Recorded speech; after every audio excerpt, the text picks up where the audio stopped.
technical crew gets things going here.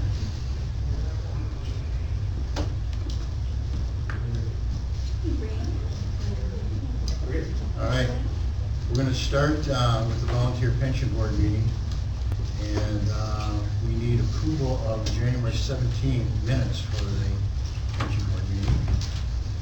Move to approve. Moved and seconded. Any questions on it? All in favor, say aye. Aye. Okay, passed.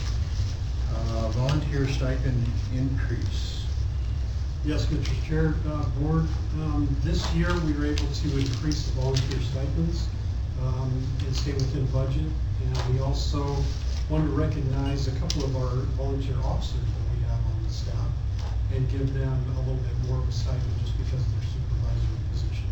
So we were able, and I gave you a copy of the board packet, we were able to increase their stipends a little bit to help cover cost of living and their responses in and out of the station. So it was pretty cool to be able to do that this year. All right, great. Thank you. Anything else for the pension board? If not, we will adjourn the volunteer pension board meeting and call the regular commissioner meeting ordered at 1:04 p.m.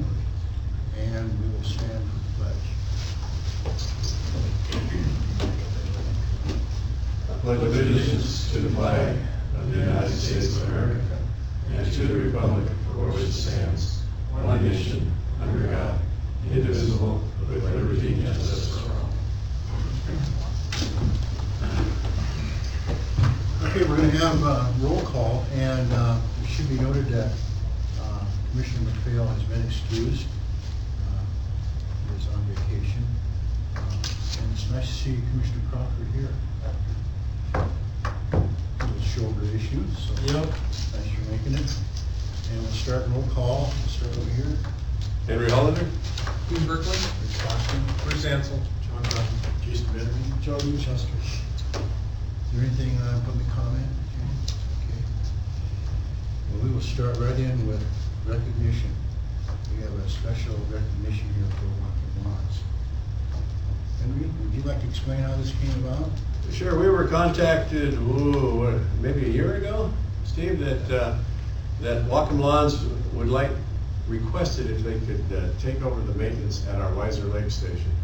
And as you know, lawns and shrubbery at all of our stations can be a challenge, especially the amount of calls that the crews are running every day. And Weiser Lake is one of those stations that you don't make a point of going to. It's kind of a special trip to go to Weiser Lake. And so, yeah, we jumped at that opportunity. And originally I thought it was just cleaning up the station. I thought that was what they were offering. They came in and did all the edges and did all of the shrubbery and the bark chips. And what am I missing? I mean, it just trimmed all the hedges, basically did a 360 of the entire station. And I thought that was great. And I thought it was over. But they keep coming back and they keep maintaining it. And so we're just so thankful for the community to come in and do those kind of things for us. And that's the point of the recognition, is to recognize them for the time and effort that they put in. I think we put a value of, if I remember right, around $8,000 was about the value of your donation last year, which then they can use for their taxes, which is a benefit for them. But that's a value of what we're getting from them. So for that, I think you have I do. a certificate to give. Steve, you want to come forward? And this is a commendation from the Board of Commissioners that we wanted to give you. Recognition for donating services to the initial cleanup and continuous maintenance of the grounds at Weiser Lake Station 70 in 2018. That's going on Facebook right away. All right. We're going to put it on our Facebook site. There you go. I'm sure that members of the board would like to shake your hand and thank you. We'll get you guys to stand in front of the logo there, and then I'll take a picture for our Facebook, and then I'll share it with you. There we go. Move it that way. There we go. All right, ready on 3, 2, 3. Great. Dean Berkeley, good job, thanks. Thank you. Yeah, thanks a lot. Appreciate it.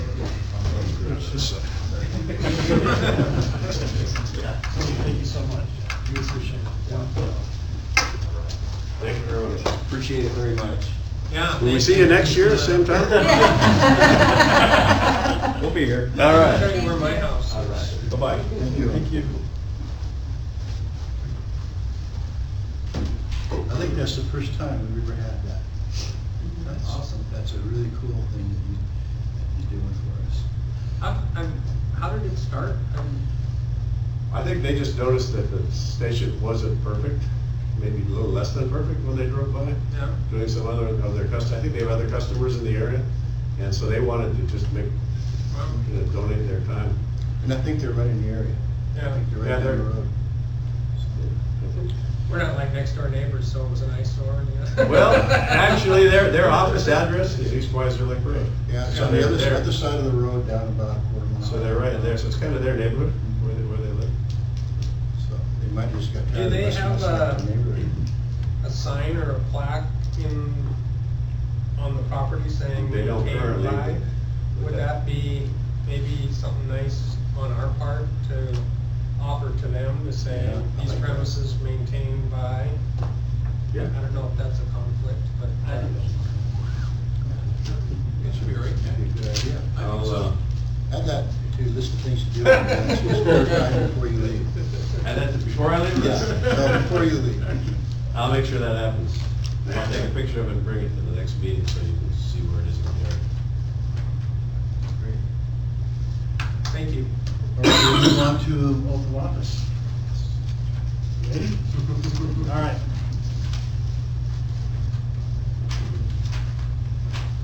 So, Mr. Chair, Board, audience, thank you so much for being here. Come on up here, Jason.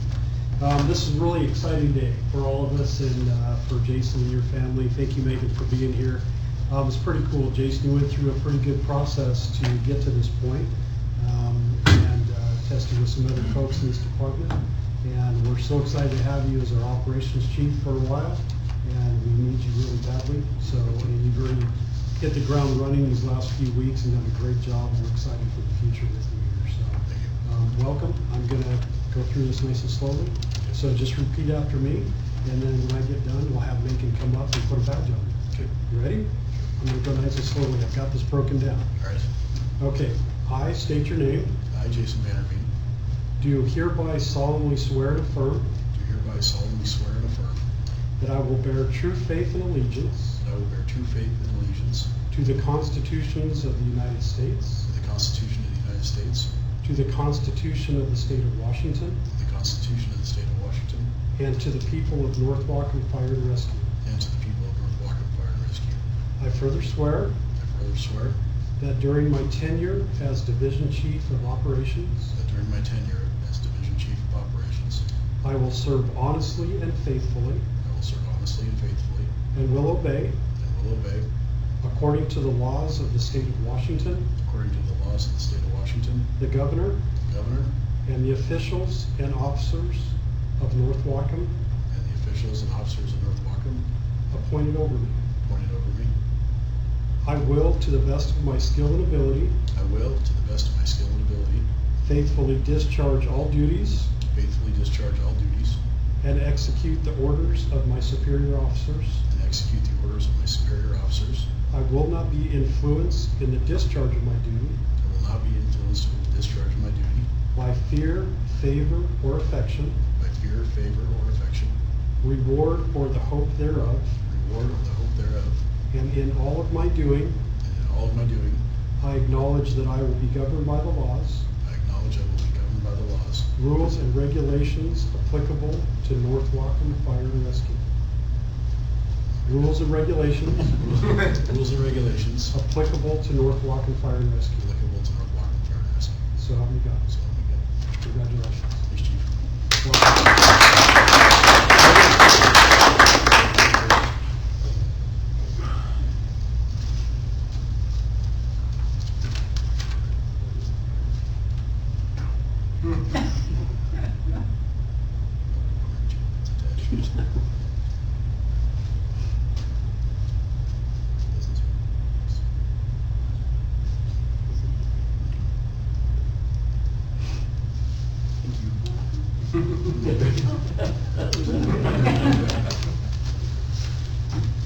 Congratulations. Would you go around and take everybody's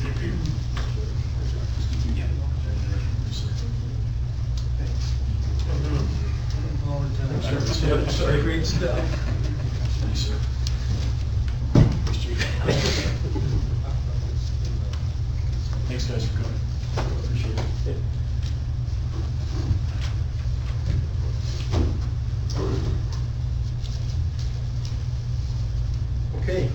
move on to the consent agenda, which members have all had. And there were a couple questions that were addressed, I believe. And I think Commissioner Ansel, you have one more question, or a request for clarification. Gee, page 29 of the financials, and you may or may not have the answer to this, but, and it also has to do, with, Exhibit A. So there's a line item under well, it's not in operations, but under the title operations, so at the bottom of page 29.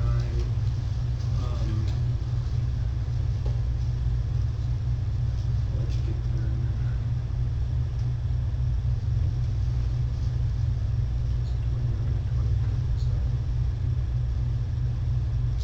there. It's above a 28, I'm sorry.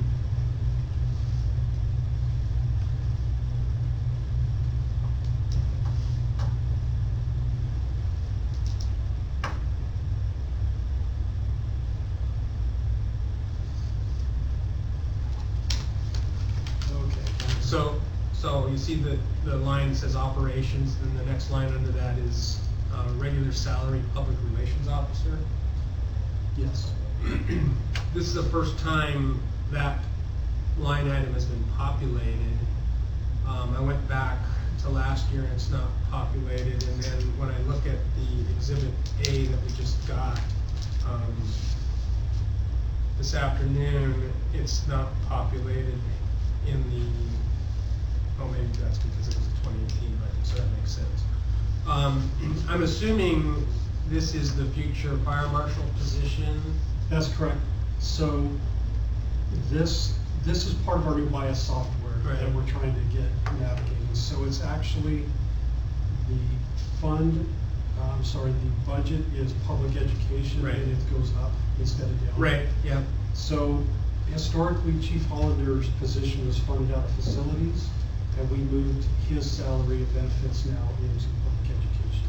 So that's what you see there. Can we rename that so it is more, I don't know if the software allows you to retitle things, because Instead of public relations officer, the fire marshal We can rename or our fire prevention division chief or whatever, it was just confusing, and I guess, again, I'm assuming it's there because this is the 2019 January budget, and it's the first time we've that's correct. And we can make that change, that's just a title change. yeah, okay, that's, So Jamie, we'll just have that say, Division Chief Fire Marshal. Okay, any other questions? If not, I will read through the numbers, just go through this for the voucher payroll benefits. Employee direct deposit payroll is $284,426.28. Non-direct payroll, $96.50. Benefits voucher, $172,146.17. Monthly expense vouchers, $100,581.86. Also included in the consent agenda are all the staff reports and the minutes. And there's a motion to approve the consent agenda as presented. so moved. And second, any other comments or questions? All in favor, say aye. Aye. I'll just note that on my report, I did add a current inventory of our assets. That was requested by Commissioner District 4.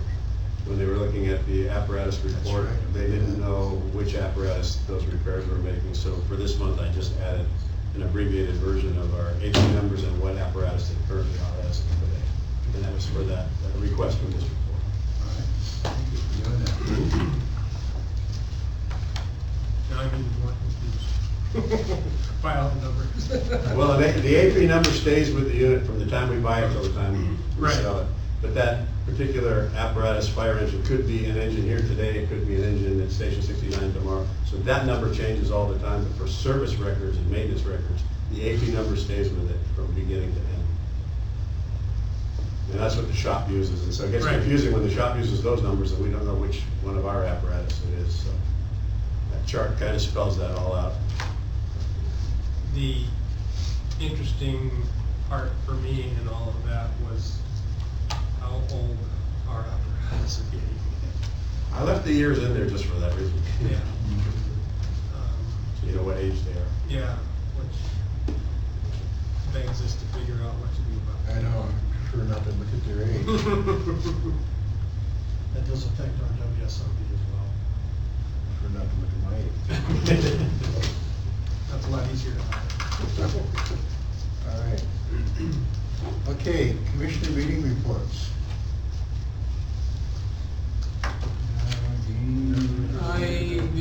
No real meetings, but I would like to say, I did get an email from Luann Van Werven, and we've been having some communication since her election this year.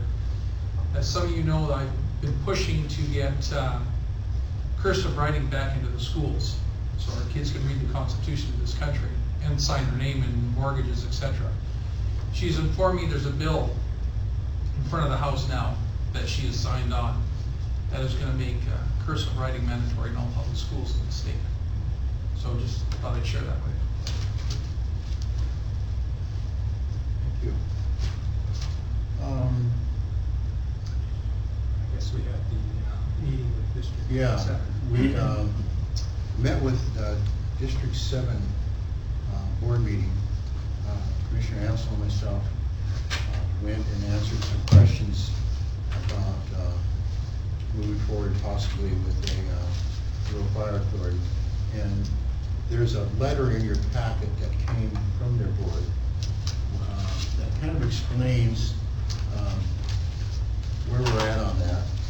And just in a nutshell, they are interested in pursuing further talks on this, but they got a bond issue that is coming up, and they want to wait till that's finished before they do any formal discussions, and they don't really want to waste any kind of effort on that right now. They want to put all their efforts on the bond, which we totally understand. And so on behalf of the board, I informed them that we certainly would have no problem waiting a few months before we have further discussions on this. So the letter is pretty self-explanatory in your packet, and it shows where we're at. Anything you want to add to that, Bruce? Well, no, other than, it's interesting to talk about District 17 here as well. So, if they were involved in it, that would be 21, 4, 7, and 17 as part of that discussions, perhaps. So it remains at the very, very preliminary stages. At least they are interested in moving forward with discussions after August, so. Maybe just add for the Blaine City Council, they do have a new city council gal, I'm sorry, I don't remember her name, that appointed at the last meeting. And also the relatively new police chief is no longer the police chief. And, you probably read that in the paper, so they'll be going through the process. I believe they're using Crossman, and because they have that 18-month warranty on the hiring, they're going to go through the process and go through another testing phase for a new police chief for the city. So right now, Ryan King is the acting police chief. So good one. Those are the highlights of that meeting. Mr. Chair, I also have a meeting to report as well. Okay. I too met with Luann Van Werven. I meant to get to legislative day this year on the 24th of January. I didn't make it. So I did make an appointment to go see her in Olympia at her office, and got lucky and got a spot. So took advantage of it, went down there and spent some time with her, just educating her on who we are as a fire district. She lives in our fire district in the Weiser Lake area. And just to get to know her a little bit and explain to her what our constraints are as a fire district and how to fund the operations of what we need here. And I think it was a very worthwhile trip down there. She was very pleasant, and she had a lot of good questions for me. One that came out was quite interesting was, well, there's a fire station right down the street from my house, which is Weiser Lake. Don't you have people that respond out of there? And I said, well, not anymore. We used to years ago, but we don't anymore. Your area is covered by think most community members don't know things like that. They see a fire station and they think that firefighters come out of it. So it was a good meeting. I think it was very beneficial, and gave her my contact information, you know, for future use if she had more questions. So Good. it was a good meeting. Thank you for taking advantage of that. Absolutely, yeah. Good job. I think she'll get some stuff done if we need it, so at least she'll be swinging a bat for us. She sounded very receptive. Yeah. So, yeah. Well, running against her, we had some long, hard conversations, so. I think she'll do well. Good. Good. Okay, anybody else? All right. Yes, Commissioners, I have a letter here from the local regarding the farm marshal position that we have previously discussed. So this is the unused posting.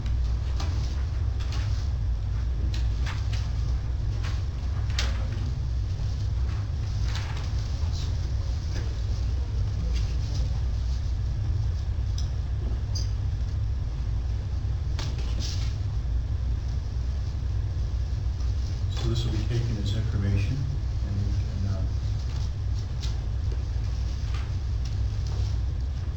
take a look at it and, respond to it as appropriate. Since it wasn't, we just got it today, I don't expect you to take any action on it today, but I appreciate, you bringing it forward to us and take a look at it, receive it for information. And get a hold of you if we have any questions. Anything you want to add to it, or? No. Okay. All right. I mean, this position's not normally held by a union. 106 is usually senior staff. It's usually a command staff position.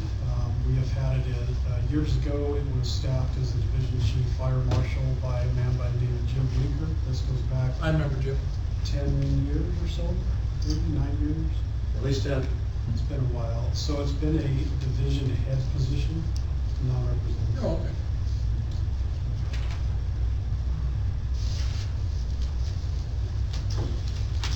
Can I just ask a Yeah. question?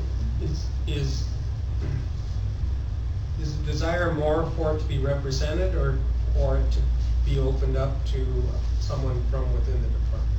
Ideally within the department, if we can make it represent, that'd be just icing on the cake, but I didn't even like it for one of our members to go promoted to that position and hold it. Fair enough.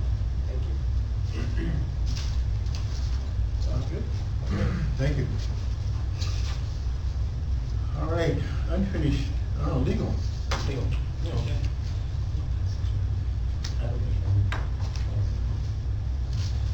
So, Commissioner Ansel had asked me to give a summary of the Paid Family Medical Leave Act, Paid Family Medical Leave Law, actually, it's not an act. And so what I have here is a PowerPoint that I've pared down. I've given this PowerPoint a few times now, and I just pared it down. I'm not gonna go over this in detail, because I don't think it takes about 45 minutes to go through. But I am gonna hit the highlights, and then I thought I'd just print this out so you can have a reference. So I'll refer to this various pages by the slide numbers. If you look down at slide number 2, what I did there is just kind of summarize the various types of leave laws that we have right now, just to kind of give you the lay of the land. We've got the Family Medical Leave Act, which is the FMLA. We've got a state law called the Family Leave Act. And you can see kind of that merging into the Paid Family and Medical Leave. What's happening there is that the Paid Family Leave, or Family Leave Act, is going to go away at the end of this year. It's been superseded by this new law. In addition, we have, as you know, about a year and a half ago, paid sick leave came into effect, so we've got that leave. And then there's a Domestic Violence Leave Act. If somebody is experiencing domestic violence issues, they are entitled to unpaid leave. So on the next couple of slides, then I just summarize each of those. I'll just highlight the Family Medical Leave Act, which is what you're probably most familiar with. That's 12 weeks of unpaid leave, and that's the federal law that applies to all governmental agencies, such just fire district 21, but employees, and how many employees do we have there? Do we have 50? We have 150, so when you reach 50, then employees can take advantage of it. So the interesting thing is this law applies to all governmental agencies, but not all employees of governmental agencies can take advantage of it. If the government has less than 50 employees, they can't avail themselves of its protections. So here you are covered by employees paid leave, FMLA leave, 12 weeks of unpaid leave. And you see down below that the Family Leave Act. This is going to go away at the end of this year. It just like FMLA provides 12 weeks of unpaid leave, gives you the right to get your job back at the end of your leave. Paid sick leave on the next one is just the 1 hour of sick leave for every 40 hours worked. As you may recall me saying a while ago, this does not apply to those folks that are required to sleep at a fire station. So essentially your shift employees are not covered by this. If you have a daytime firefighter, works 8 hours a day, 5 days a week, they would be covered because they're not required to sleep at the station. So there's kind of a dichotomy there as to who that applies to. Domestic violence leave, we'll skip over that. It doesn't come up too often. Then you go to slide 7, and it just kind of summarizes what this new law is all about. Essentially, it's an insurance program, just like unemployment insurance, just like workers' comp. You pay into it, a fund is created, and employees that are entitled, that are eligible to receive money for having a serious illness, that money can be applied for. It's a portable benefit, which means there's an eligibility requirement. You have to work a certain number of hours, but those hours, if an employee starts here and then goes to another fire district, those hours that they work here get carried along toward their 820-hour minimum hour requirement. And what it does is essentially provide some partial wage replacement for the designated family and medical reasons. So there are really two components to this: family leave. So if you're caring for a family member, or you've got a new child, whether it's an adopted child or natural birth, foster placement, or you've got a serious illness yourself, you get to receive paid family or paid medical leave.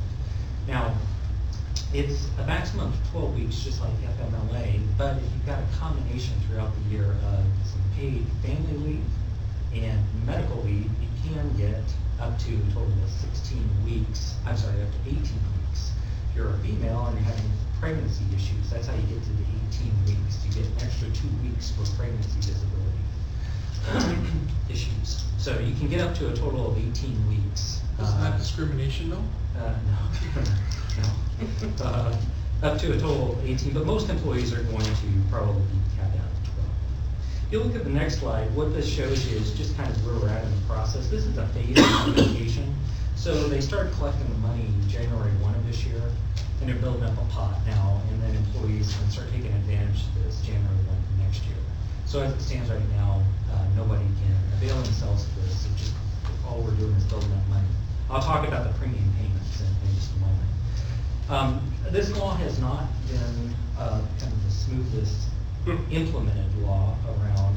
There has been kind of a delay in the rulemaking process. So the way it works is the legislature passes laws, and then you've got an agency that normally passes rules to implement the laws. And in this case, Employment Security Department, which manages unemployment compensation, they're the ones in charge of this new law. They're going through a rulemaking process. We've got a couple of phases done, as you can see on slide 9, but there are 4 more phases that are yet to be issued. And we don't know when phase 5 and 6 are going to be issued, but we are expecting the next set of rules to come out in April of 2019.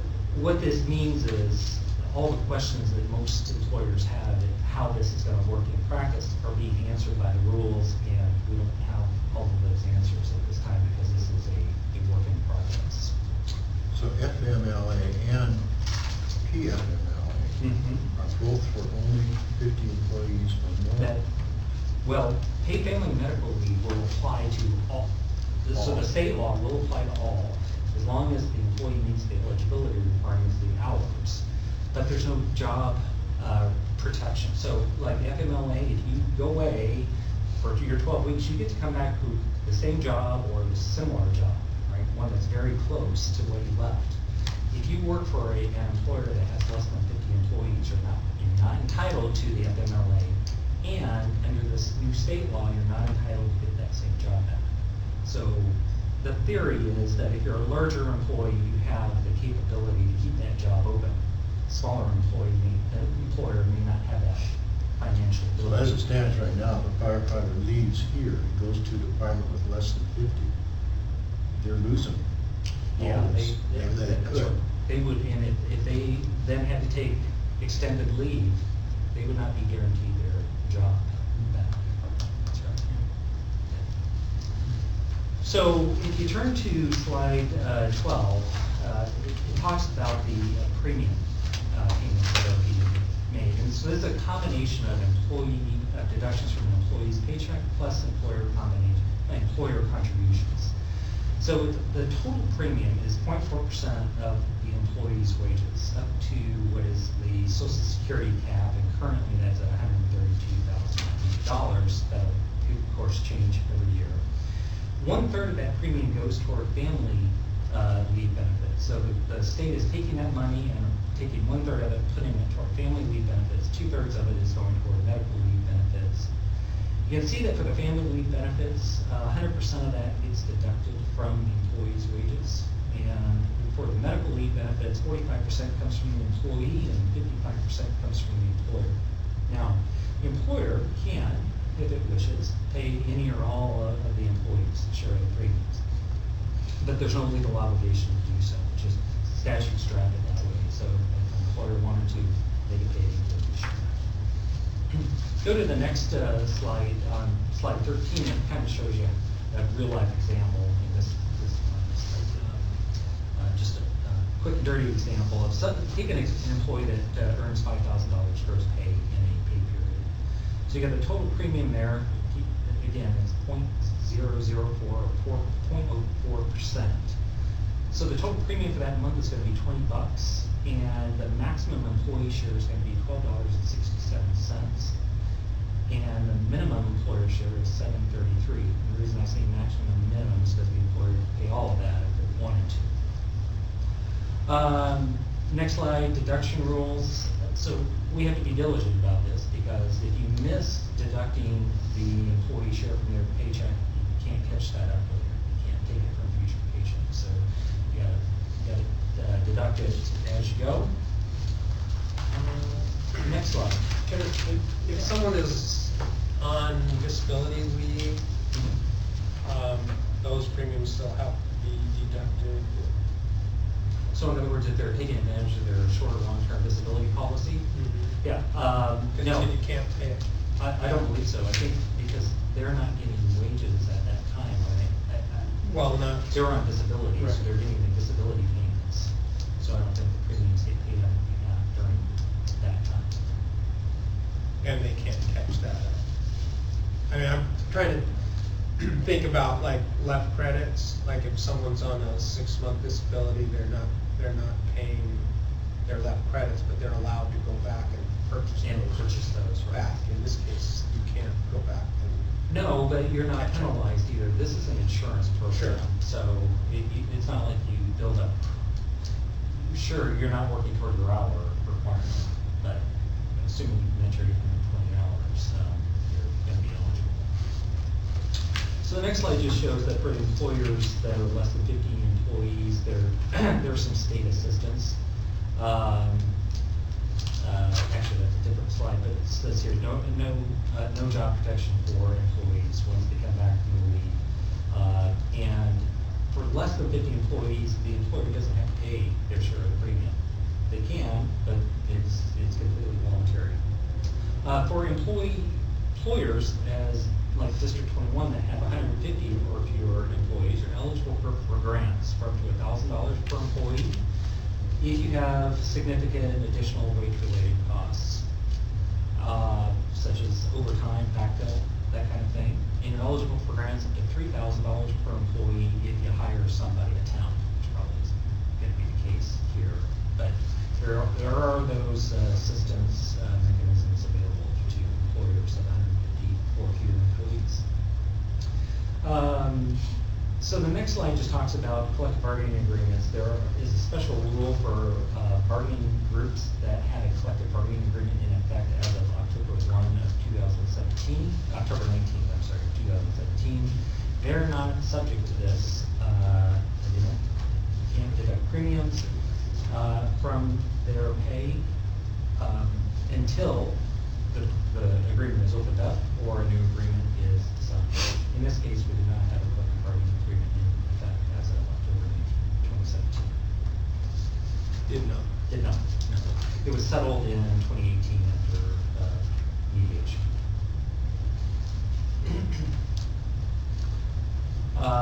Next slide just says that there is an option for an employer to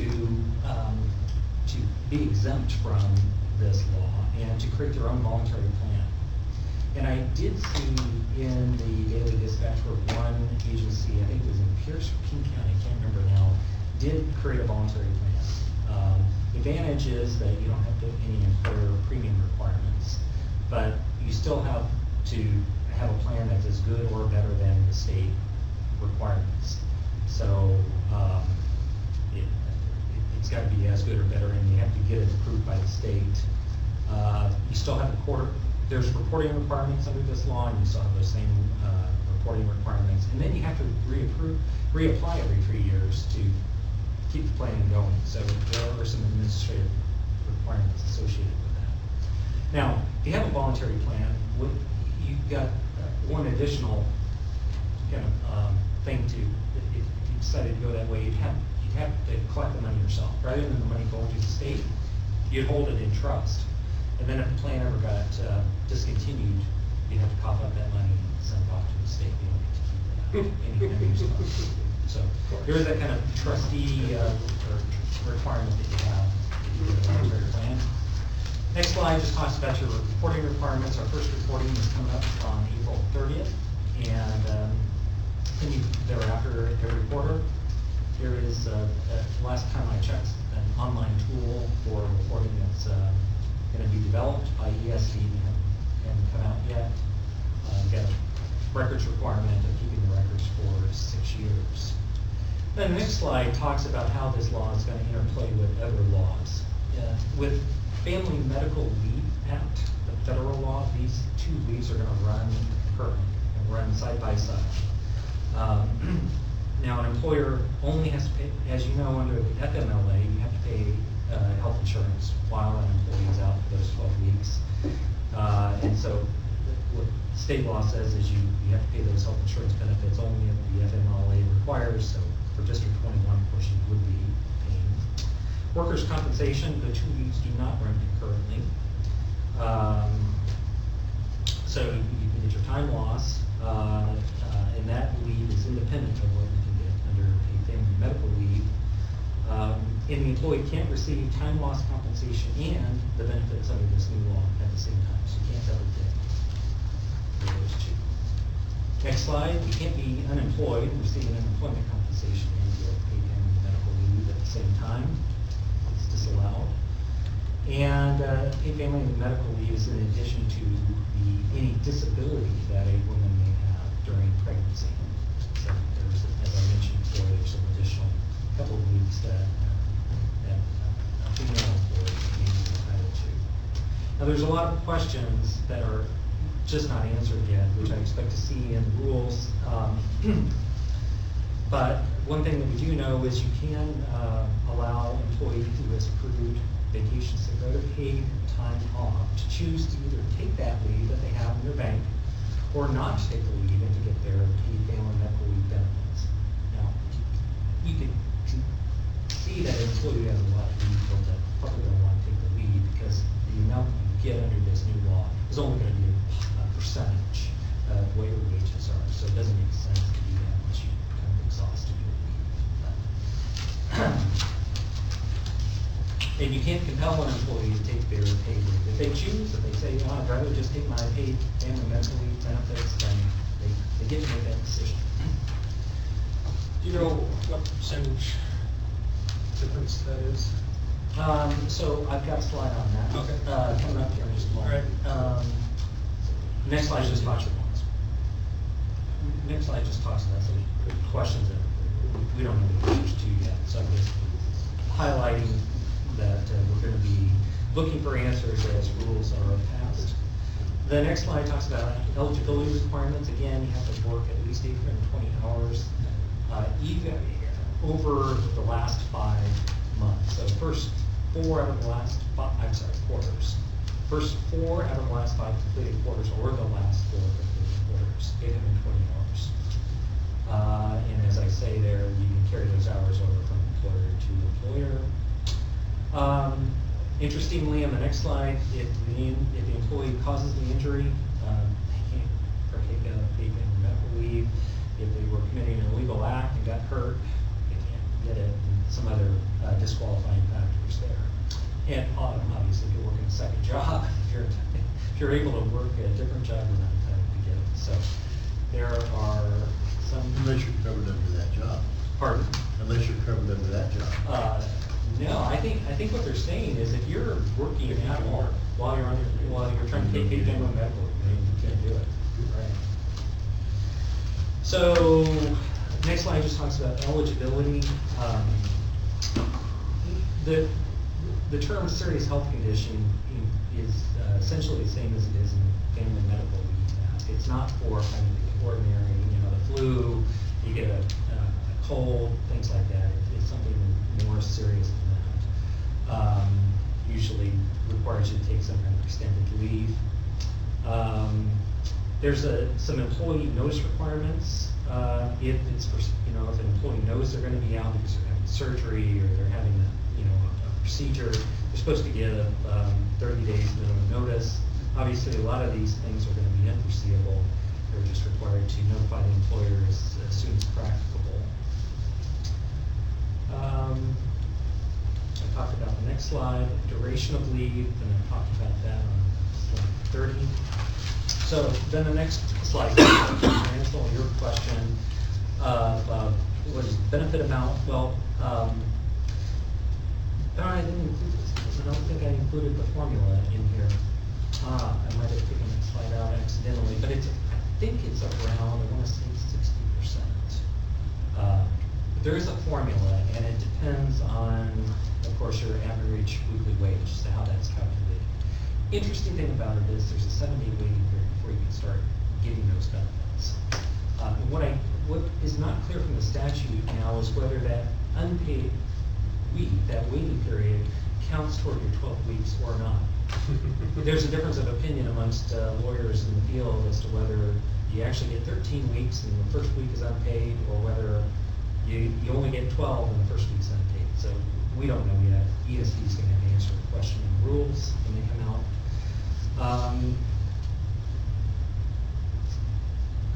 Intermittent leave is not strictly prohibited.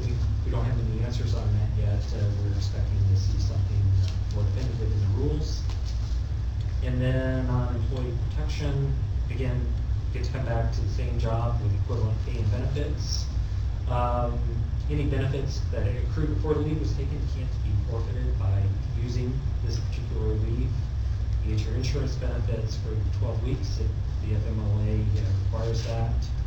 Now, you can require, just like with the FMLA, a fit for duty certificate if that practice is applied uniformly to all employees that are taking this kind of leave. And while an employee's gone, you can contact them from time to time, just like you can with the FMLA, and request some periodic updates on what they're doing. So there's that. Then the next couple of slides just talk about the process. How's this going to, if you're an employee and you want to take advantage of it, you have to file an application just like you would for unemployment compensation. Employment Security will send the employer a notice, and you get to respond to that. They contest eligibility if they have to work enough hours. If they are eligible, then the money just goes directly from Employment Security to the employee. Oh, there, I've got the formula on slide 36. It's a percentage of the employee's average weekly wage during the 2 highest quarters within the qualifying period, with a weekly maximum of 1,000, weekly minimum of 100. So there you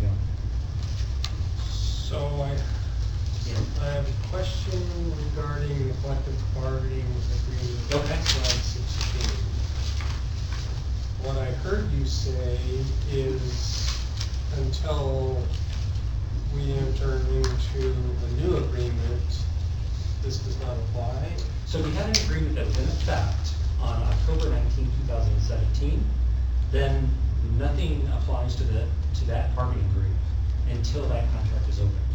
We didn't have a contract at that on October 19, 2017. So this law does apply to our bargaining group. Premiums, Does apply. it does apply. Okay, yes. I thought I heard you say it. No, they can immediately take benefits January 1, 2020, premiums, a consumer can deduct it now from their paycheck. So everything is in effect with this market. Okay. Yeah, Sorry. misinterpreted. And see Joe shaking his head, yes, so we are. We're correct. That's We correct. are correct. We started January 1st. Thank you. Thank you very much. And are we still collecting from the commissioners' salaries even though We we're not have to. eligible? The interesting thing is, that is under review, but commissioners are deemed to be employees at the present time. And so, premium should be deducted from those stipends. Until further notice. I do a 12-week sickness coming. You can't use it, yeah, right, you can't use it, but you have to pay into it. We gotta work 820 hours. Very good. Thank you for that. Yeah, appreciate it. Unfinished business, fire chief recruitment process.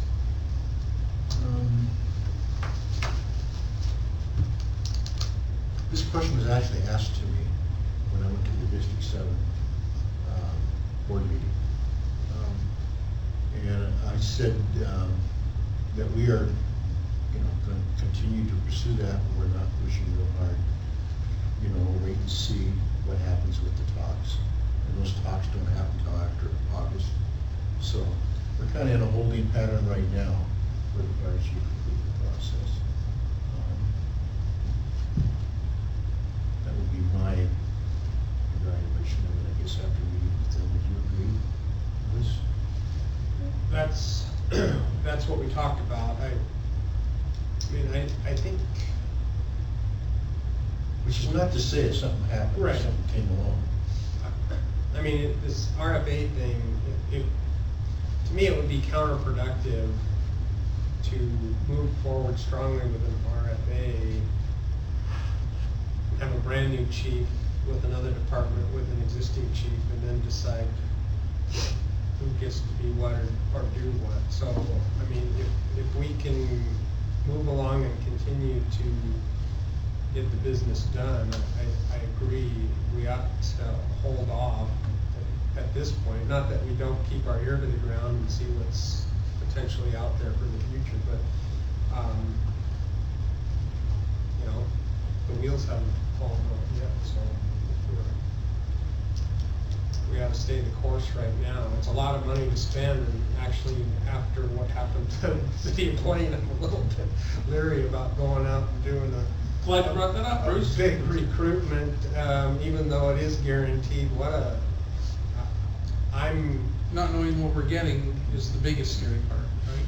We know what we got right now, and I believe status quo is hold our horses and let's see what happens. I don't know what the legalities were, but I think there's a lot of people wondering what happened there and why. If you read the editorials in the Northern Light, there's a lot of unhappy people about how they went about the severance and so forth. But I guess we're not going to allow that. And even having said that, if we move forward with the RFA process, and there's no guarantee we will move forward. We may meet once or twice and say this isn't going to work. But even if we do work forward, I think all of us expect this could be a multi-year project before it's actually all put together. So this is not going to be a fast-moving thing. So yeah, I kind of agree with what I'm hearing here. We just kind of in a holding pattern right now. Let's keep on. John, you feelings on that? No, you're right. If you're gonna develop an RFA, that's gonna take some time. It's not something that happens overnight. I'm pleased that we have a appointed division chief. And hopefully, you know, Jason's gonna be able to take some of the load off and handle the operations issues that were certainly a burden on the chief for that, was trying to do both of those tasks. And, you know, we need to obviously figure out what's gonna happen when Chief Hollander leaves. I know what's gonna happen. How we manage that position as well as, the facilities issue or maintenance, whether we hire a position for that as well, or what we do, so. I guess it depends on the workload burden, and I guess we'll leave that up to the two chiefs to tell us how it's going and if they're able to manage it or if we need more help, so. Let us know. So what is the board's desire? Do we want to keep this as a line item for unfinished business, or do we want to take it off for now? I think take it off, just, and maybe revisit it back in April, after the first quarter. After August, you mean? Yeah, sorry, after August. Either that or let's see, we have our joint meeting in April. It probably would be worthwhile having that discussion with District 4, just to keep them in the loop. Have an update then.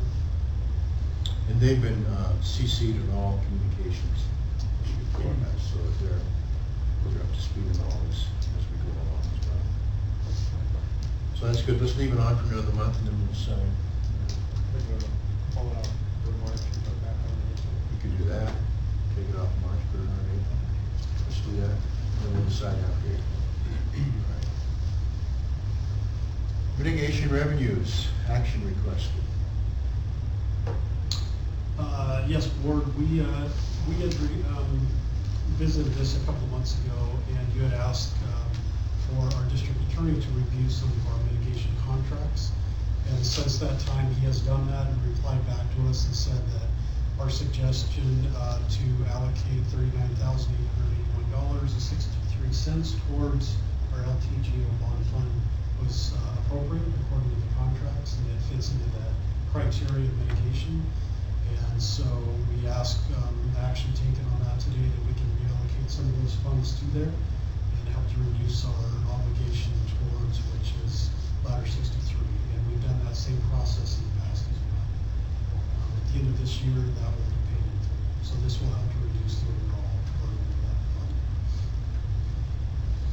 And we were also going to get sort of a spreadsheet on the monies and timeline of the up to 5 years. Where does this put us in that 5-year pocket? Right, this catches us up and gives us a couple of years breathing room to decide what to do with the remaining funds. And it's a revolving fund anyway. We continually collect more mitigation as time goes on. And I do have a working spreadsheet on that I can forward to you and show you where we are. But this would catch us up and give us some breathing room to decide on what we're going to do next. Okay, thank you. So we need a motion for that? Yeah, Rich, you have anything you want to add to that? So is there a motion to approve the allocation of funds in the mitigation revenues? So moved. Seconded. All in favor, say aye. Aye. It's approved. Thank you. Yeah, thanks for doing that. New business, budget amendment, action requested. I think we have the amendment. Given to us today. Yes, well, the cover page was in our packet. Exhibit A was added. It's on the table. This is something we've talked about, and it's quite normal because of the time when the tax money comes in, the end of the year statements from the county. Anything you wish to add to that? I'll give you a little bit more details. I may refer to Chief Hollander as well, but these two specific funds, capital projects and capital facilities funds, we did spend a little bit more last year than we were budgeted in those two line items. And this particular budget amendment would be to make us whole on those two line items. And, Chief Chief Hollander has the details about those too, about where those funds are. Yeah, on the capital facilities one, it was primarily the roof for Semiahmoo that we had to replace, it was not budgeted. And under the capital projects, there were two. There was the MDTs, and if I remember, we had put in for a grant, we're denied, we had to upgrade our MDTs, and the decision was to go ahead and start systematically upgrading those. They've all been upgraded now. There's $28,000 worth of that. And then we also agreed to upgrade the SCBA compressor and split that cost with just 4. And that's the other big one in there for $8,364. So those three were make up almost all of that overage that was not in the original budget. And the money came from reserves or? Comes from the general fund? General fund. We do Came out of,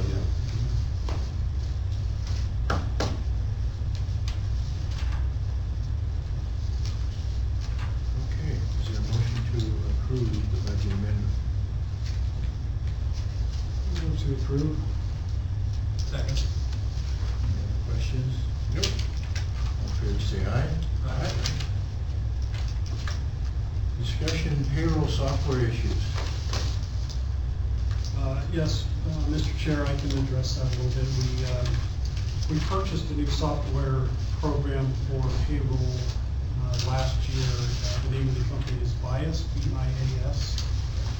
And they have been used in the area for fire district payrolls in the past, and so we felt confident that it would integrate into our system on several levels. It communicates with our scheduling software as well as our dispatch software, and so we felt like this was a good way to go.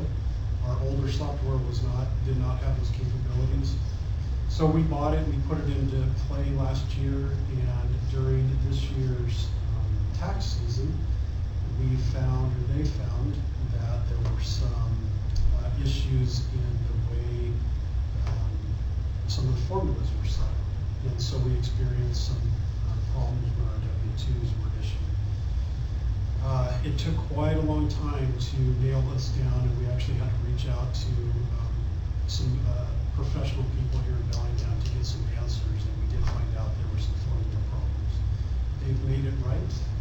However, there's an expense to it, and we can talk about that as well if you like, but we feel very confident that those issues have been resolved. So the way we understand it, what we heard is that this is what resulted in all the W-2s having to be reissued. That's correct. All. That's correct. All of them except commissioners. Except the commissioners. Okay.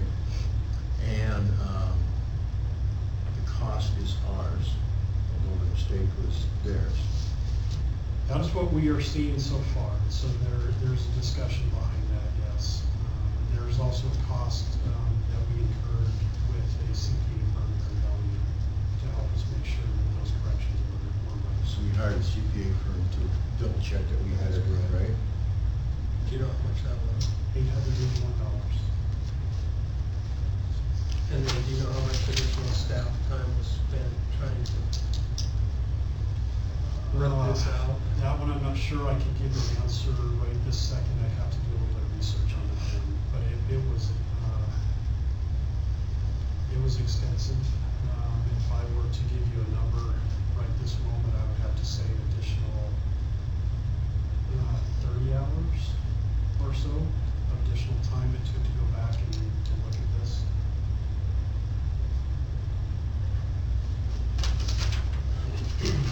So we had,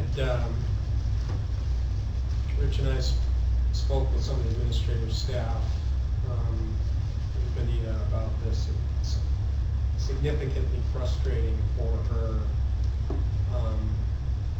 when this happened, because she's a very conscientious person, and it's important to her that the employees get accurate information, and doesn't like the fact that this sort of reflects back on her, which it certainly wasn't her fault, but I know she spent many sleepless nights worried about this and trying to get it right, and it's my understanding that she even called the representative from Bias more than once, and felt that there was a mistake, and they assured her that no, everything was right.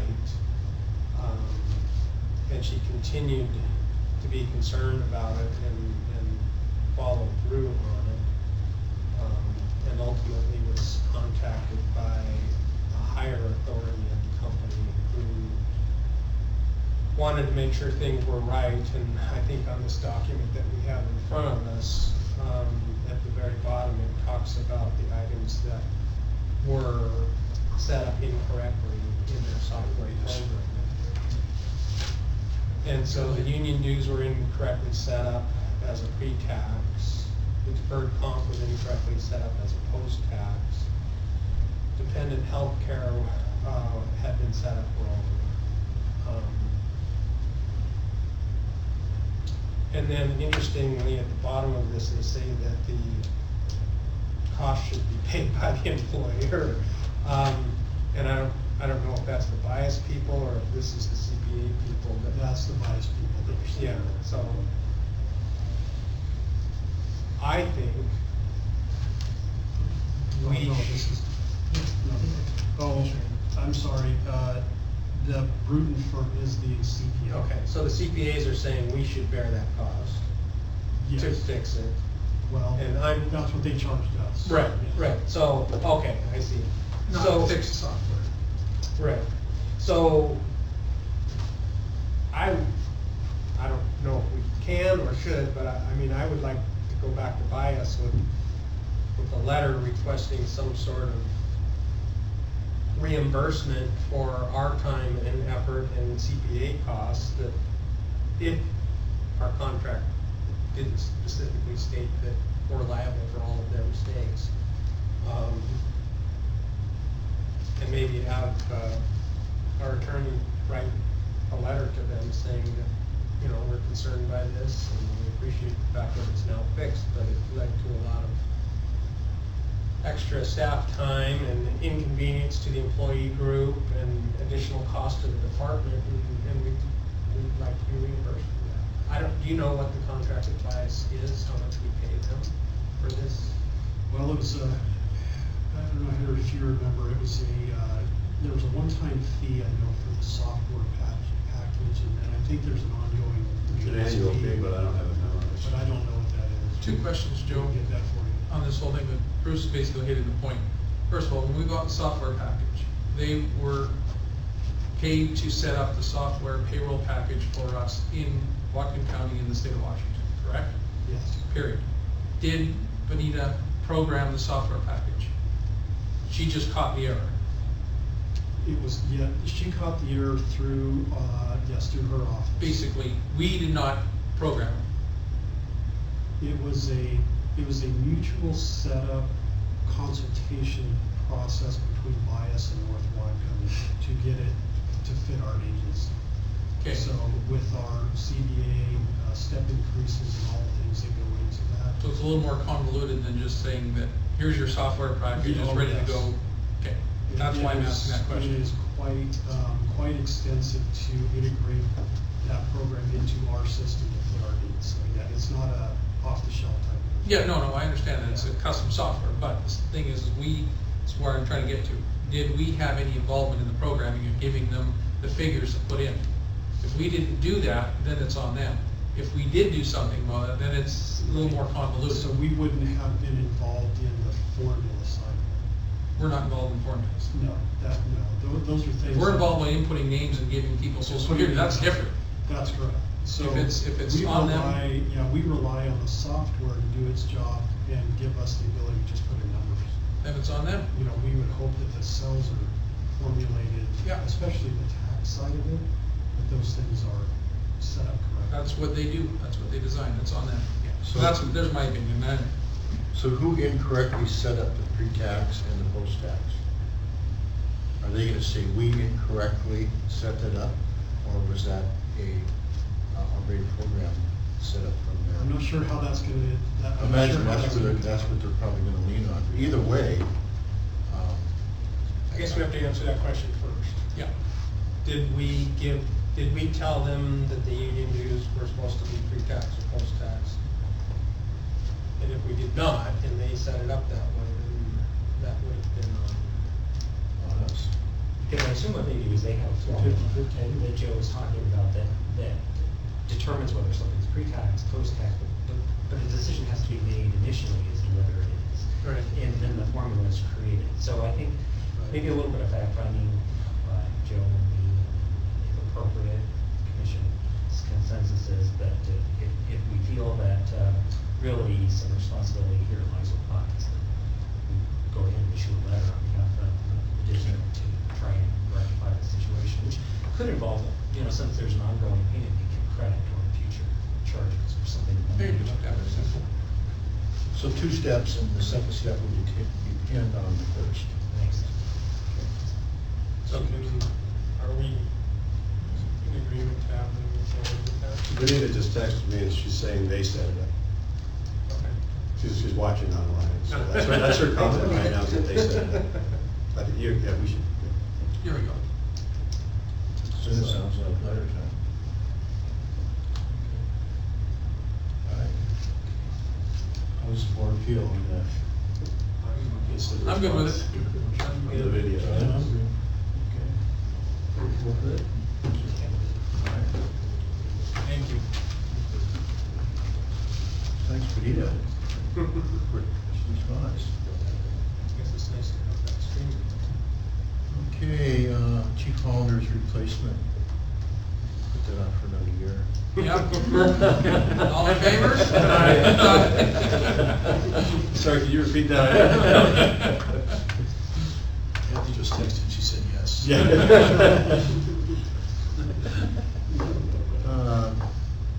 Anything to report on that? Chief Hollander and I met about a week and a half ago for a couple hours, and we started to talk about his transition into retirement.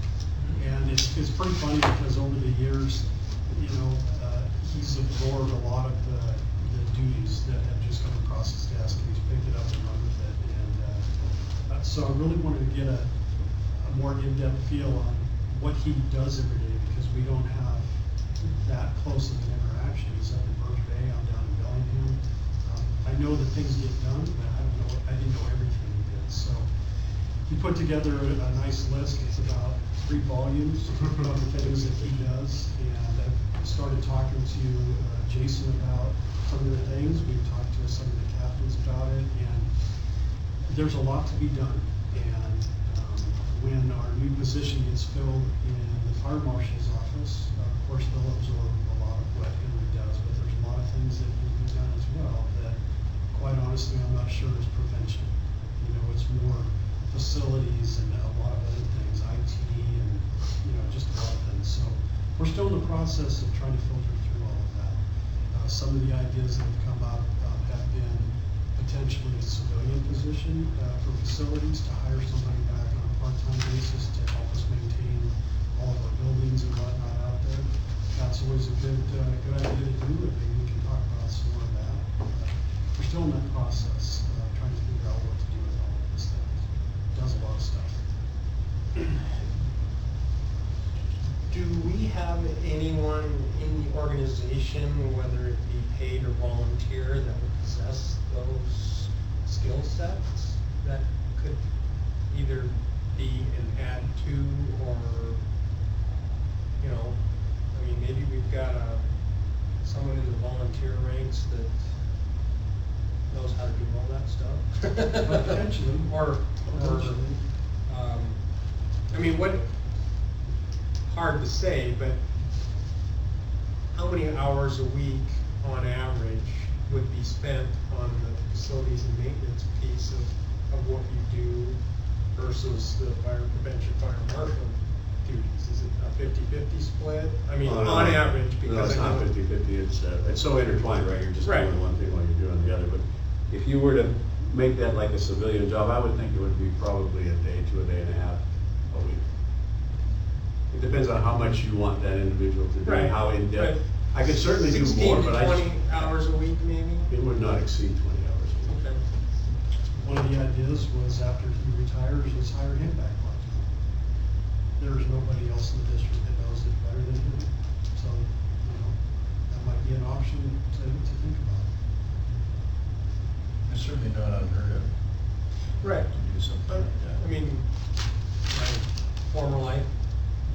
we have retirees that do the mail runs and run apparatus back and forth because they have the certification to, you know, CDLs or whatever to run equipment or now experiments, and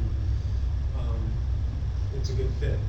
It's a nice part-time gig for them, and someone that's familiar with the organization, and you don't have that learning curve. And Well, you know, in my opinion, it would give me and I know Jason a lot of peace of mind, at least if we were to do something like that with Henry, maybe on a trial basis, you know, to get us through the end of the year so that we can reevaluate and see how things are going and make sure it's working for him.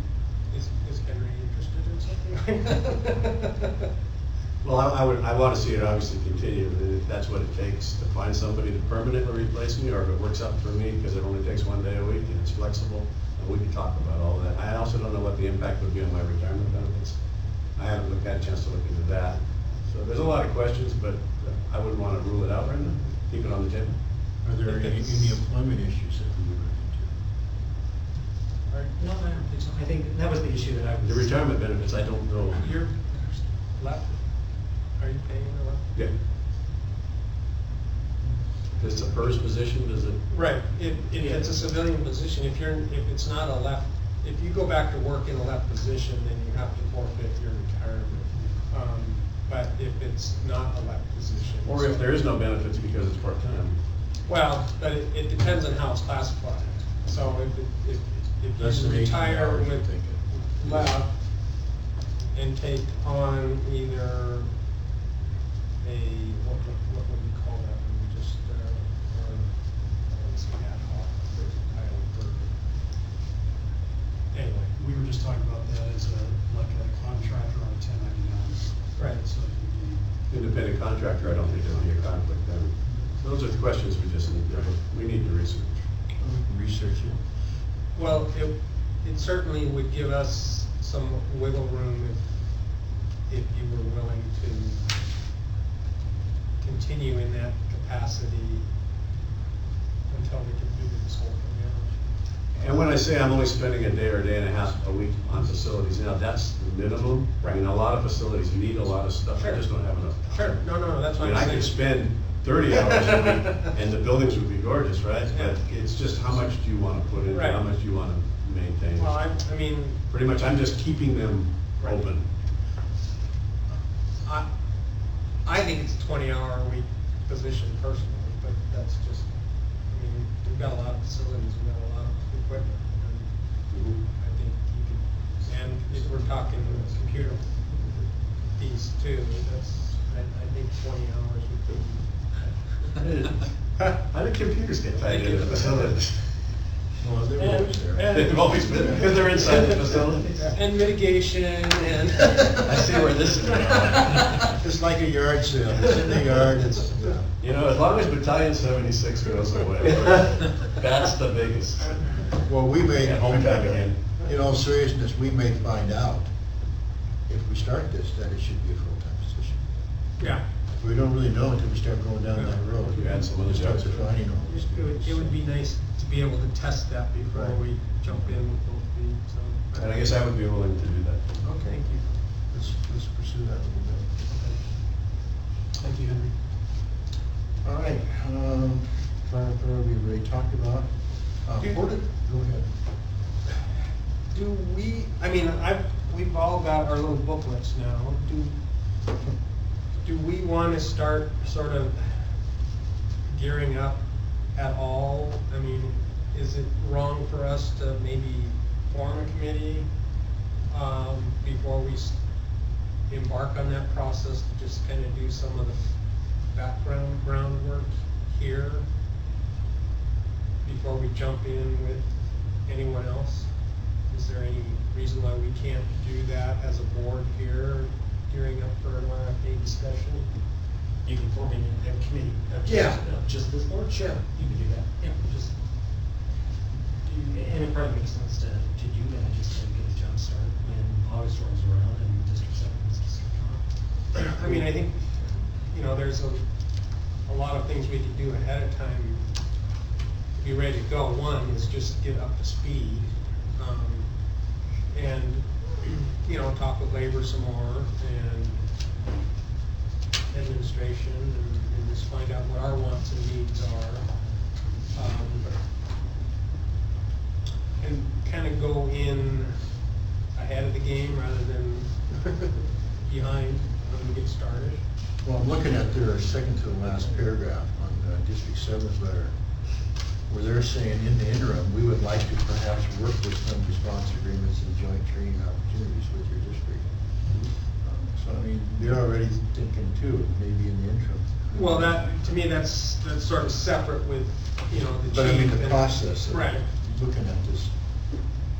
I mean, I can see that being more of an administrative opportunity, but we as a board maybe could start gearing up and getting up to speed. I would be happy to be on that committee, just to get started. Besides, I don't have to go to read against it. If the board is interested, I have some really good friends down at Puget Sound Regional Fire Authority. I know the fire chief there very well, and he has offered for free to send some of his experts. Who was the chief there? Matt Morris. He came from Nevada, and he's been their chief now, I believe, right in a year or so. Do you know what? But he's offered his assistants to come up and chat with us and tell us what they've done in the past and how their fire authorities come together. Right, and then we've got Kent that did it. I also mentioned, Valley Regional. Brad Redding was the chief at Snohomish Fire District 1 when they went through the RFA, and he's retired now. Okay. Lives in Anacortes. So he could also be fairly close by, so if you were gonna form a committee, you needed somebody on a regular basis to kind of Just help. Southmore too, so it's right here in the backyard. So, I mean, if, I'm okay with it if you want to start pursuing that. okay, And then maybe ask for some more help down the line, maybe nothing that the board would like to work with you. So, okay.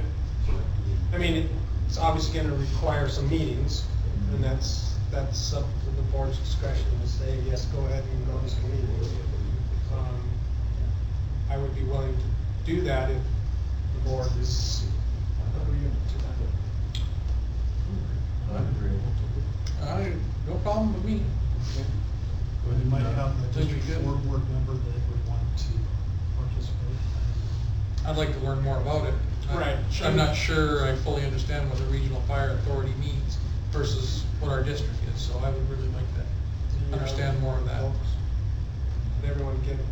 Yeah. No, I, yeah, no, you have a budget book. Budget book. I didn't bring the other ones because I didn't think you were all gonna be here, so I had given you two one Okay, last so week. maybe we can get those distributed.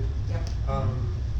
Because there's plenty of information in there, of which I need to read as well, but, I mean, I just feel like I'm not educated either on this, and I've actually sat on a process many years ago and still am confused, so.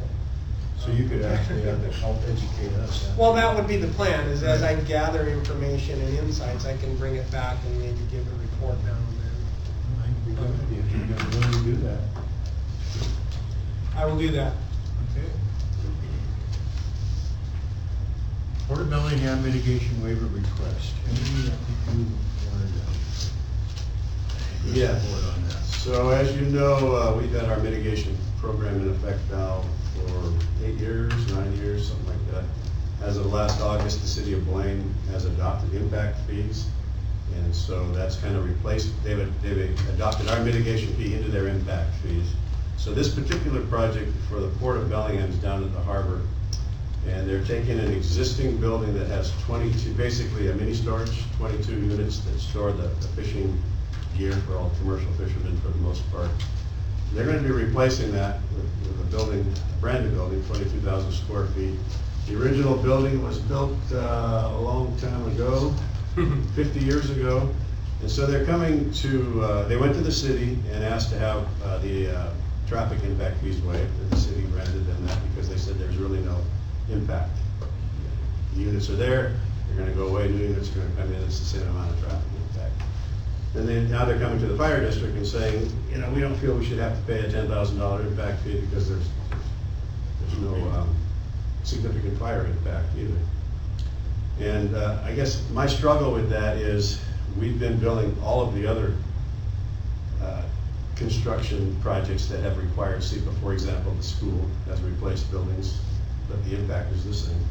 Rite Aid has built a new building. Granted, it's not replacing the existing building, but the impact is the same.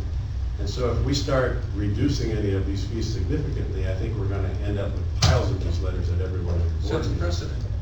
So we want to be sensitive to that. But taking that into consideration, there really is no going to be any significant impact because they're replacing an older building with a newer building, and actually the newer building is going to be substantially more fireproof. You know, they're adding 3-hour firewalls, they've got individual separations in each stall versus right now all the stalls are connected. So if we get a fire in one, it's going to shoot right across all 20 of them. The new ones, the fire should stay contained to the individual stalls.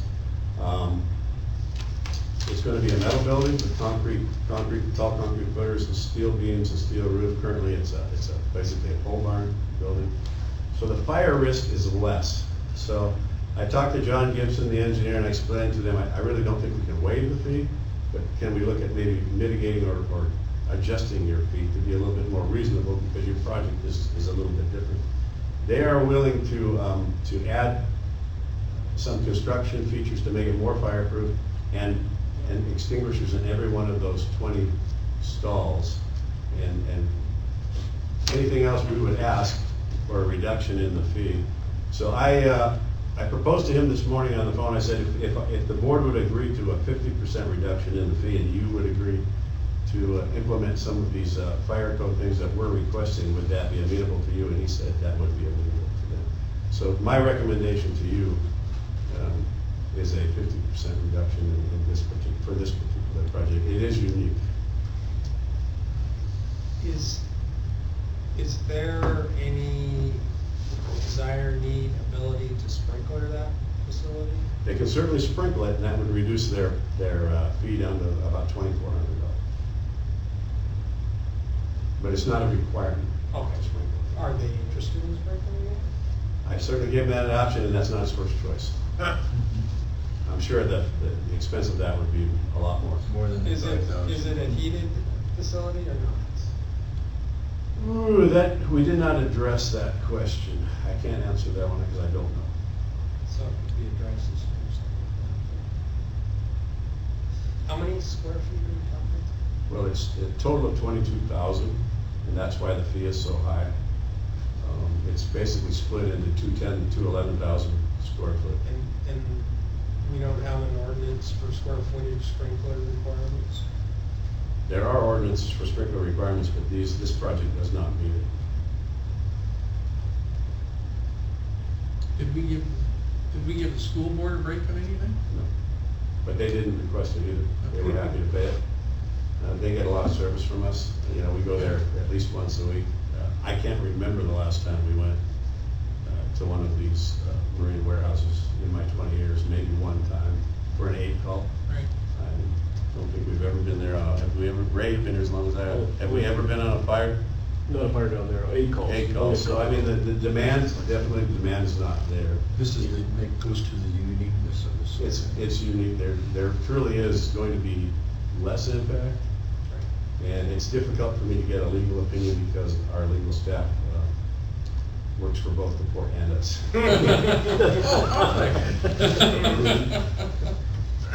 But I was led to believe that if we could come out with a mutual agreement, that would be best for both parties. So your recommendation would lower the 10,000 to 5,000? Yeah, and actually the 10,000 number's not quite right. It's a few dollars off. So I would just say a 50% reduction. That would be my recommendation.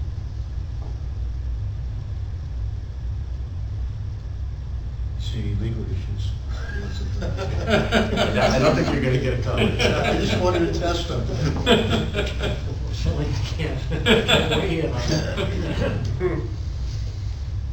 What do you think, Joe? I'm the same boat as Mr. Davis, so I'm gonna abstain as well. Oh, that's right. Boy, yeah, you have to stay, that's right. I like the idea that it's going to be a safer building. It's gonna be new. It's gonna be to code. I would prefer it to be sprinklered. If it's not required under our existing code, then I guess they don't have to. I like the idea that extinguishers are gonna be available, that the fire rating is gonna be higher. I'm not wild about waiving it completely, but I think your compromise is a decent one, so I would be in favor of that. Okay. I have to tend to agree with Bruce, even though I would prefer any credits go to our school district than the port. But in lieu of the situation, a better building and making it safer for the people down there, yeah, I'm good with that. We should handle this as a motion.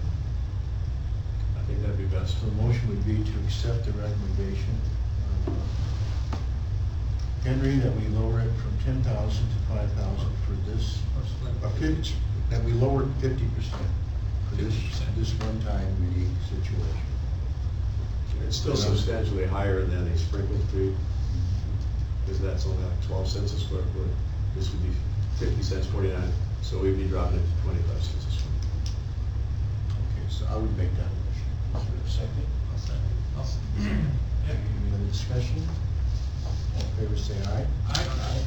Everyone Thank you. Everyone abstain. abstain. Thank you, Henry. Commissioner, would you like us to draft a response letter with that information on it? Is it necessary? Well, John's already verbally accepted, so when they go to pull their permit, they'll just pay the fee. I'll tell them, I can draft up a letter saying that my motion approved a reduction in fee. I would like to get something right. Sure. Okay, policies and procedures, we have a request to approve the Division Chief Fire Marshal job description. Which, we've had a copy of to look at. Yeah, it's enough.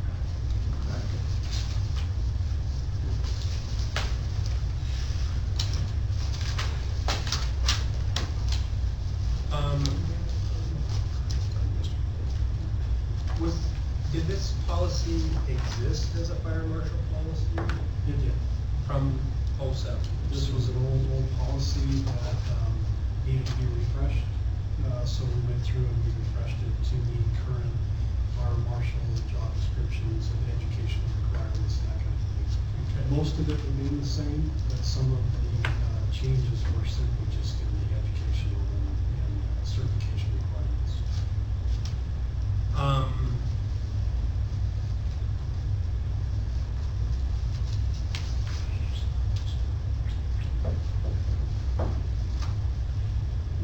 We've advertised this position, yes? Or Yes. no?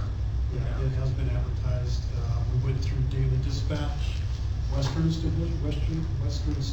I brought a copy of the posting here if you like to see it. No, I'm just wondering where we are in the process. Yeah, it closes at the end of this month. So the application period closes at the end of February. For outside candidates. Is it open to internal candidates? It's open to anybody that meets qualifications.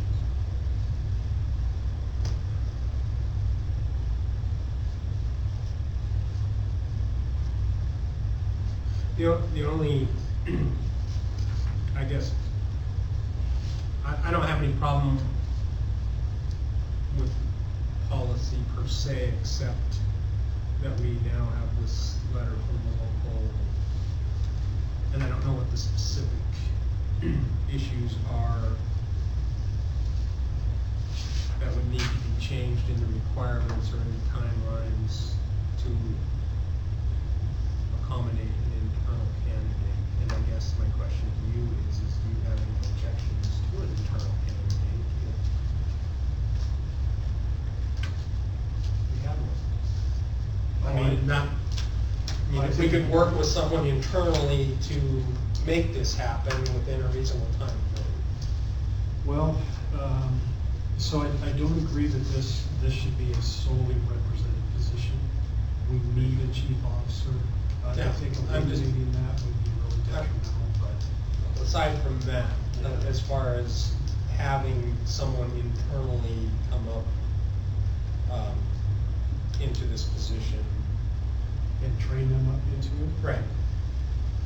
Chief Hollander and I have had that discussion, and I know Jason and I have had as well. There's some, I think that might be a potential, but there are some things that are really time critical right now as far as the level of experience that we would want to drop on. Henry he works on these issues continually with mitigation and all the things with new construction.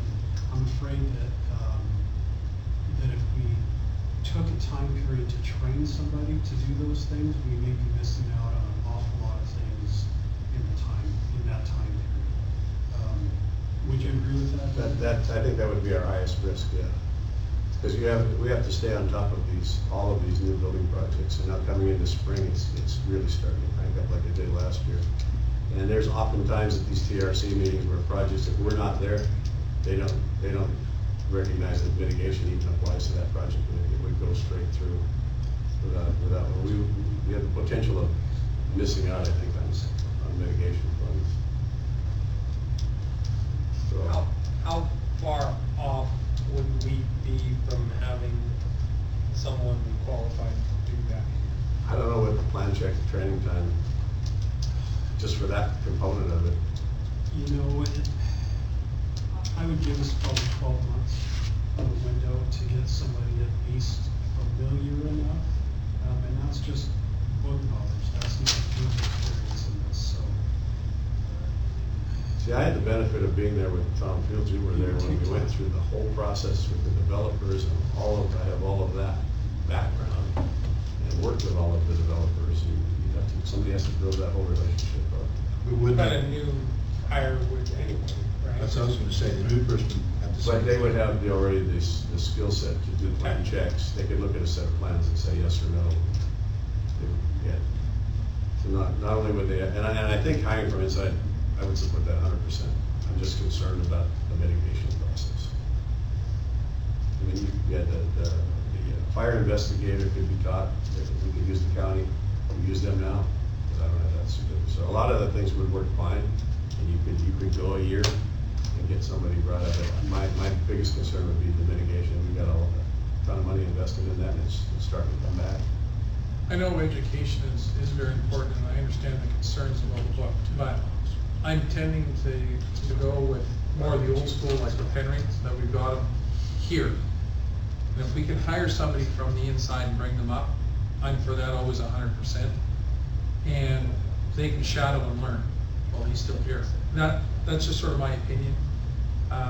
It just only makes sense. I'd rather have somebody with more practical knowledge than some guy that can just read a book and pass the test.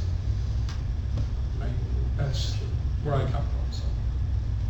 My 2 cents worth. Okay, can I open the floor? Sure.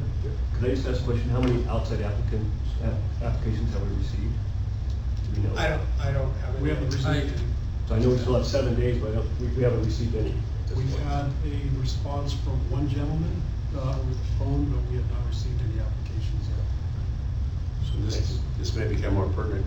Yeah. If there is no application, Nobody then it'd be a lot applies. simpler to say. Yeah, it might be easier to make the decision. I can tell you that the city of Linden still uses Gary Barr even though he's retired. Okay, And the city of Ferndale still uses Gary Russell even though he's retired. okay. So that's how they. So we'll still be using Henry on Yeah.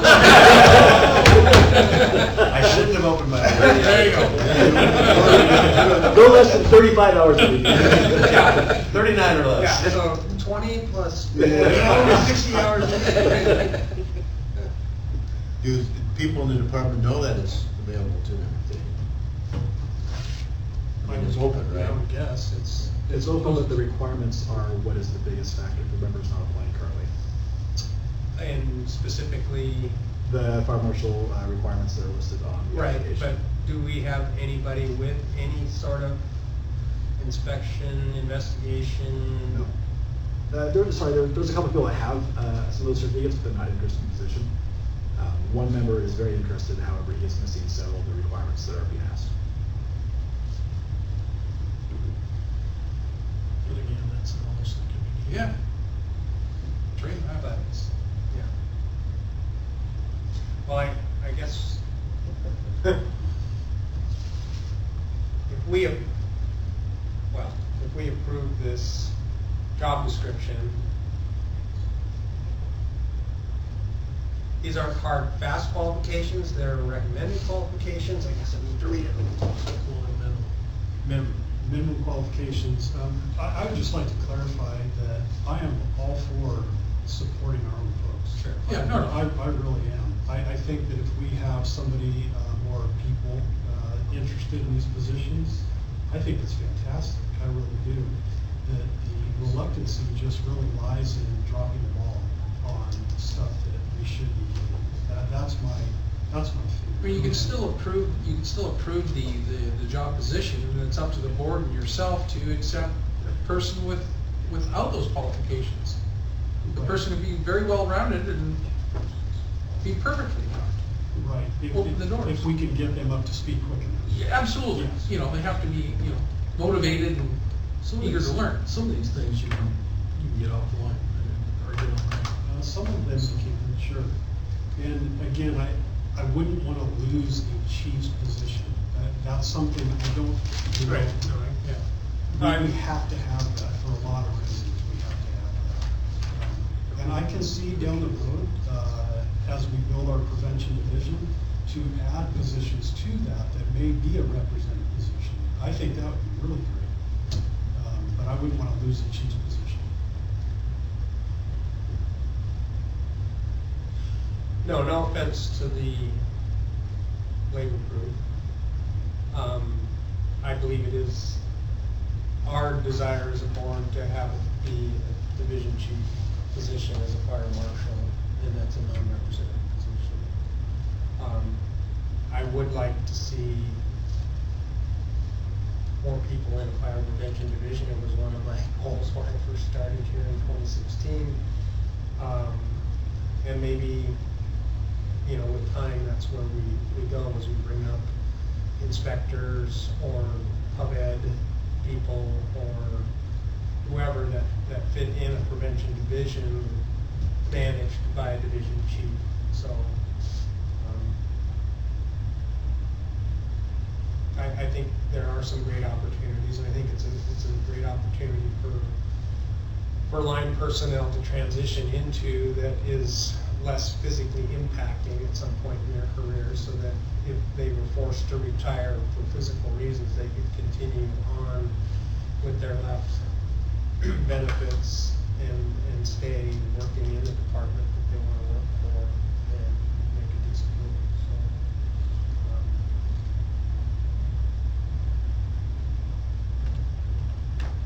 I know you want to move forward. I know you want to get this done. I guess we can approve this, knowing that we may. I mean, there's a lot of times you have a job description, and if you don't get the qualified candidate, you modify it, correct? Sure.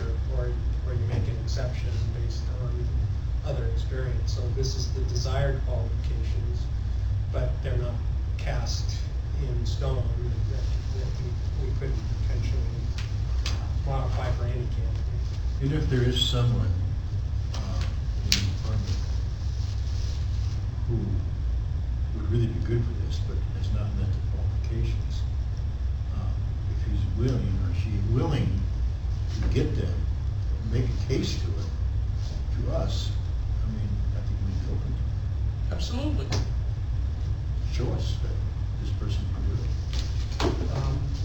I would recommend that we get through this recruitment period at the end of this month and see if we have any applicants, which it's only next week, and then that'll be closed.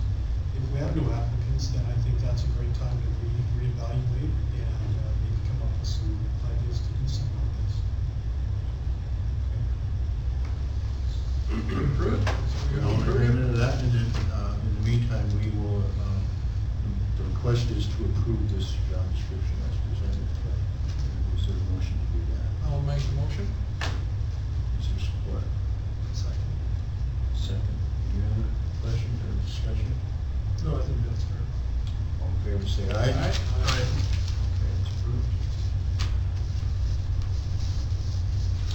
Okay,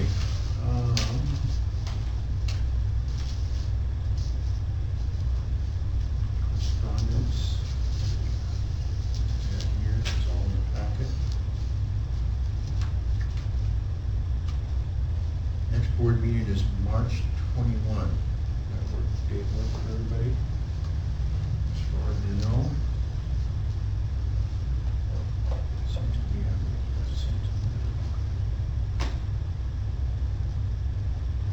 good? Good? I'm all right.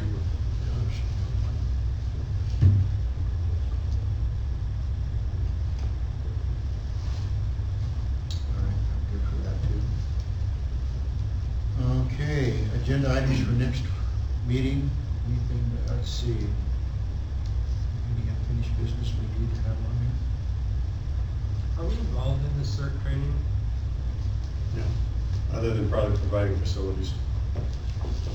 And then they do bring us in on occasion to teach certain the training department could be involved in some of the training components. Other than that, we don't lead it or do any of that. Okay, no public comment at the end. So we're gonna have a short executive session for, RCW 40.30.110, subsection G, evaluate qualifications applicant for employment or review performance. I would expect this to last 15 minutes. Maybe we'll take a 2 or 3 minute break and then start that. Can that work? All right, shut off the cameras.